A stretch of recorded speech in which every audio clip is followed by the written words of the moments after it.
Et bonjour à tous, on se retrouve aujourd'hui pour une nouvelle vidéo tutoriel pour la plateforme d'investissement Interactive Broker. Donc on va regarder aujourd'hui la génération de rapports et en particulier les relevés d'activité. Donc quand vous êtes sur la plateforme, vous allez dans Performance et rapports, relevés et ça va vous amener sur cette page. Donc dans cette vidéo, on va se concentrer sur le premier item relevé et relevé d'activité. Je ferai une ou plusieurs vidéos complémentaires sur les autres sections. Donc, dans la partie relevée par défaut, d'abord, donc on va se concentrer sur la partie, le premier item, relevé d'activité. Les items suivants, en fait, vont extraire une partie des informations qui sont déjà disponibles dans la partie activité, en fait.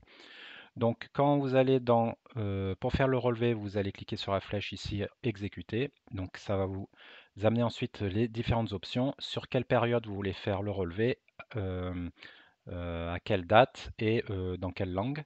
Donc relever la période, donc là ça peut être au quotidien, mensuel ou annuel. Donc là on va faire sur le mois en cours par exemple. Et langue français. Donc vous avez ensuite la possibilité de faire l'extraction du rapport en PDF. Donc ensuite vous téléchargez le fichier ou alors en HTML ou en format CSV également. Ça peut être utile si vous voulez faire après de l'import dans des logiciels comme Portfolio Performance par exemple. Donc là, on va faire en HTML, donc le rapport va s'afficher directement dans le browser ici. On va faire afficher, ça va générer le rapport. Et là, donc vous allez avoir un ensemble de sections qu'on va regarder tout de suite. Donc information du compte. Alors avant ça d'ailleurs, vous avez ici en haut du rapport, ça peut être intéressant de savoir à quelle entité de Interactive Broker vous êtes rattaché. Donc on voit ici que pour la majorité des Européens, en fait, vous allez voir ici Irlande. Voilà. Donc au niveau de la première section, ça va être un récapitulatif des informations de votre compte, donc des choses que vous devez déjà connaître, hein, comme votre nom. Au niveau d'actifs net, ici, ça va être un résumé de ce qui s'est passé sur la période sur votre compte. Donc en termes de trésorerie au début et à la fin de la période, en termes d'évolution de vos actions également, des dividendes qui sont tombés, si vous avez reçu des dividendes, le total, et puis également quelle est la performance du taux de la performance pondérée dans le temps du portefeuille.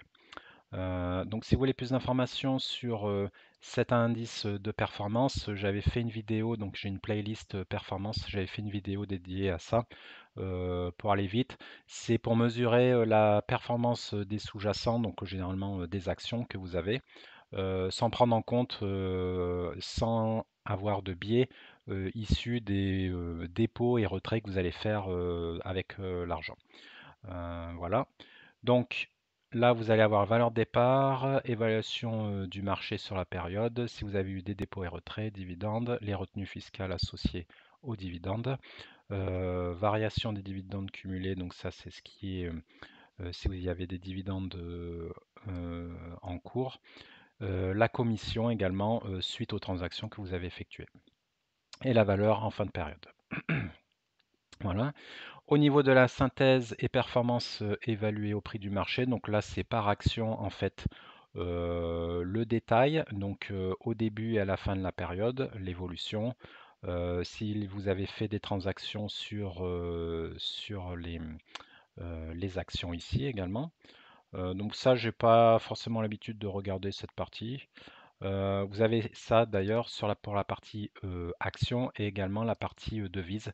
Si vous avez plus qu'une devise, plus que votre devise de base, donc moi par exemple là j'ai également des euros, vous allez voir l'évolution, la performance de la devise, donc par rapport à la devise de base sur la période. Là on voit par exemple que l'euro s'est un peu déprécié sur la période. Vous avez ensuite une des sections évidemment très intéressantes, c'est la synthèse de performance réalisée et non réalisée de chacune de vos actions. Donc au niveau de la section, donc c'est découpé en, d'abord vous avez la partie réalisée, donc là euh, si vous n'avez pas fait de vente, vous allez voir majoritairement des zéros. Là on voit par exemple, j'ai uniquement sur la période fait une vente de mes actions Procter Gamble pour une plus-value totale de 80 euros. Et vous avez à côté de ça la partie non réalisée. Donc là, ça va vous permettre de voir les plus-values et moins-values latentes pour chacune de vos actions, avec le total évidemment à la fin.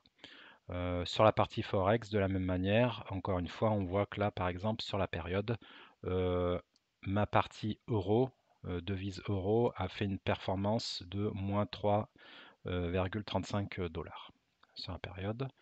Vous avez ensuite une section pour tout ce qui concerne flux de trésorerie. Donc là, bon, c'est pas forcément intéressant. Moi, j'utilise rarement en fait.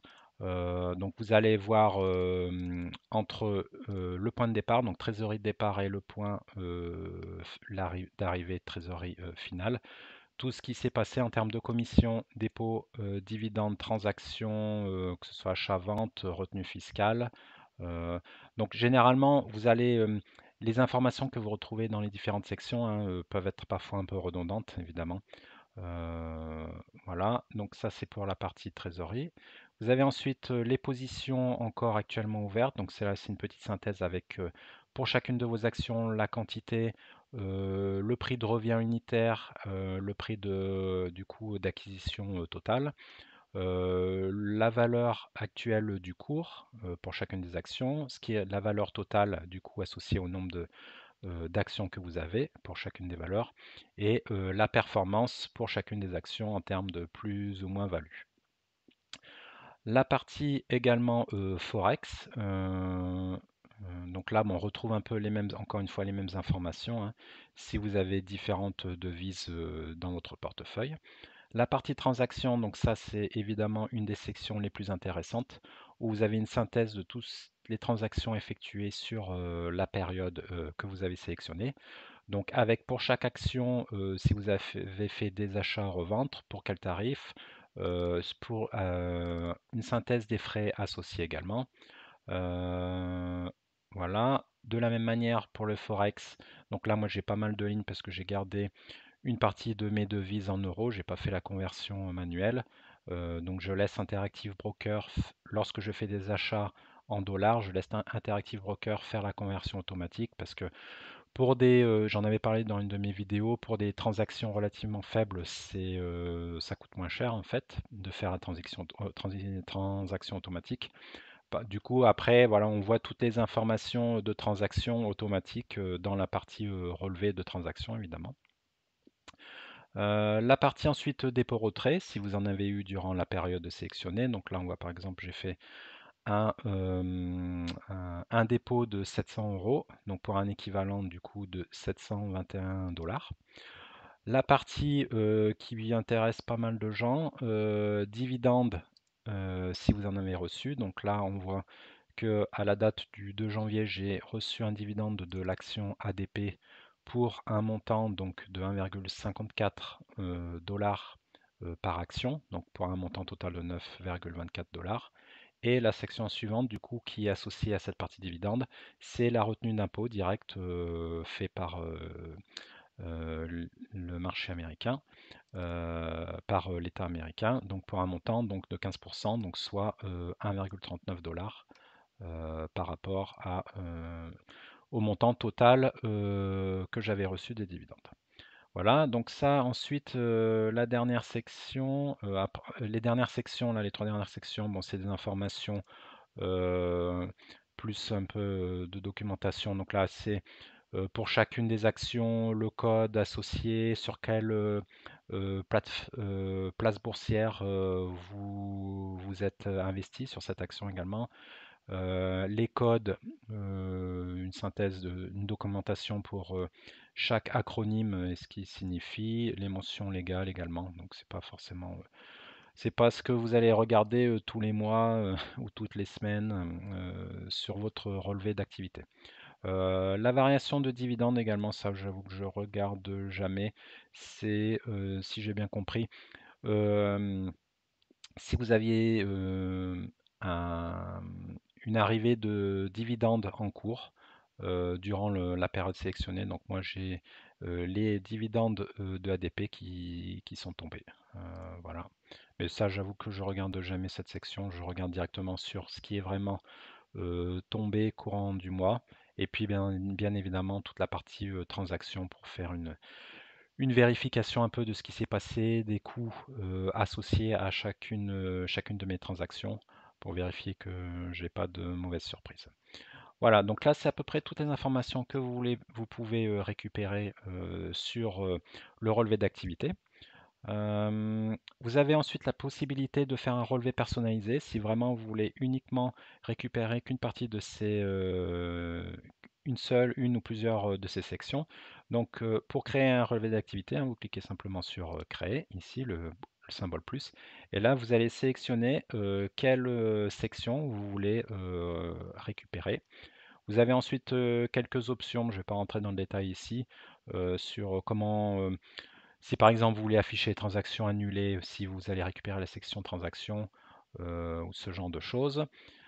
Quel format, quelle période et quelle langue également vous voulez avoir votre relevé et vous faites ensuite poursuivre pour sauvegarder votre relevé. On peut regarder par exemple moi ce que j'en ai un pour avoir rapidement l'information sur les dividendes et les taxes. Donc là, par exemple, si vous voulez le modifier, d'ailleurs, vous pouvez cliquer sur l'icône crayon. Également, si vous voulez supprimer, hein, bon, vous cliquez sur la croix. Donc là, modifier pour les dividendes, par exemple, je pense que ça peut intéresser des gens. Si vous voulez voir ça, donc moi, j'ai juste récupéré la partie retenue fiscale pour voir les taxes associées aux dividendes. Et puis, dans la partie section facultative, c'est là où on trouve la section dividendes. Voilà, donc moi je fais ça pour au format PDF mensuel. Voilà. Donc on revient dans relevé. Si je fais exécuter, voilà, donc on voit, alors on sélectionne sur la période en cours, français, HTML, et donc là ça va m'afficher uniquement les deux périodes que j'ai sélectionnées, les deux sections que j'ai sélectionnées, revenus, retenue d'impôt et dividendes. Voilà, ça me permet d'éviter d'avoir à scroller sur l'ensemble du relevé alors, si je suis intéressé uniquement par cette section. Voilà, c'est à peu près tout. Vous avez ensuite ici, là, dans la partie droite, la possibilité de sélectionner si vous voulez faire des envois automatiques par email des relevés. C'est également intéressant. Moi, c'est ce que je fais. On peut regarder. Donc, vous cliquez sur la roue dentée là pour entrer dedans. Et donc là, vous pouvez faire un relevé d'activité journalier, donc pour voir dès qu'il y a une activité qui s'est passée sur votre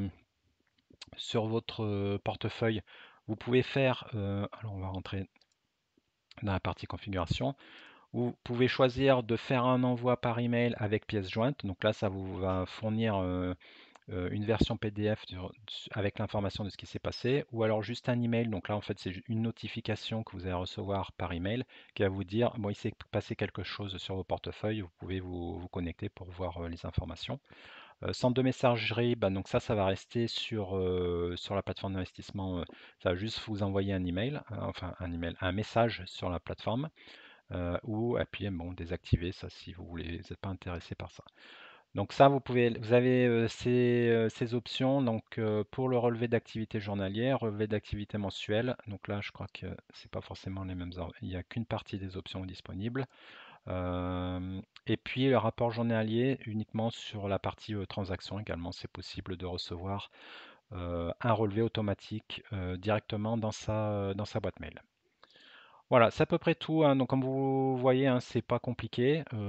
Pour faire la génération du rapport, encore une fois, vous allez dans Performance et rapport, relevé, et ensuite, à partir de là, vous pouvez soit avoir le relevé par défaut dans Activité, soit avoir votre relevé personnalisé.